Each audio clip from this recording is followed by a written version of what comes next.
کیونکہ محرم الحرام کا موقع ہے تو علماء کرام کی طرف سے بھی ہم سے رابطہ ہوا، اور جب ان کی طرف سے یہ بات آئی اور ریکویسٹ کی انہوں نے کہ آپ اگر چند دن کے لیے اس کو آگے کر دیں اور عاشورے کے بعد اس پروگرام کو دھرنے کو کریں تو اس کے نتیجے میں یہ ہوگا کہ ہم حمایت تو اس کی کرتے ہیں لیکن امن و امان کی صورتحال ایسی ہے کہ ہماری آپ سے ریکویسٹ ہے کہ آپ اس کام کو کر لیجئے۔ اس وقت ملک میں جو امن و امان کی صورتحال ہوتی ہے اور اس میں جو تھریٹس ہوتے ہیں ان ساری صورتحال کو دیکھتے ہوئے پھر ہم نے یہ فیصلہ کیا کہ ہم آپس میں بھی مشورہ کریں گے اور پورے ملک کے لوگوں سے پوچھیں گے کہ ہم اگر کچھ دن اس دھرنے کو آگے بڑھائیں تو ان کی کیا رائے ہے۔ اسی لیے یہ زوم میٹنگ ہماری جاری تھی۔ ظاہر سب لوگوں نے پھر اس پر اتفاق کیا کہ دھرنے کو عاشورے سے آگے لے جایا جائے۔ ہم نے کہا کہ نہیں، ہم اس کو منسوخ نہیں کریں گے اور ہم کوئی ایسا التوا نہیں کریں گے جس میں حکومت کو یہ ریلیف مل جائے کہ جناب تو دھرنا آگے چلا گیا۔ ہم نے پھر اجتماعی مشورے سے یہ فیصلہ کیا کہ اب یہ دھرنا اور زیادہ قوت سے کریں گے اور 26 جولائی کو کریں گے انشاءاللہ، اور جو چیزیں اگر کوئی کمی رہ گئی تھی اس کو پورا کریں گے۔ لہٰذا کل پورے پاکستان میں تمام ڈسٹرکٹس میں احتجاجی کیمپ لگائے جائیں گے۔ 14 تاریخ کو پورے پاکستان میں دھرنے ہوں گے۔ پھر عاشورہ کے حوالے سے ظاہر ہے کہ 2-3 دن جو سچویشن ہوگی اس میں اپنی جو لوکل رابطے ہیں وہ سب لوگ کریں گے، اور عاشورہ کے فوراً بعد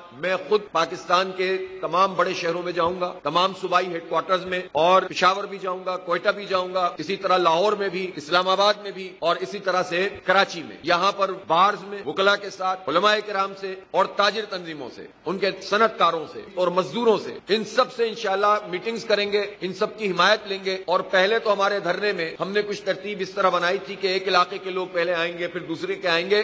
اب ہم نے آج یہ فیصلہ کیا ہے کہ 26 تاریخ کا جو دھرنا ہے بیک وقت پورے پاکستان سے جلوس چلنا شروع ہوں گے، بلوچستان سے بھی چلیں گے، سندھ سے بھی چلیں گے، پنجاب سے بھی اور کے پی سے بھی، اور بیک وقت ہم اسلام آباد میں انشاءاللہ تعالی پہنچیں گے۔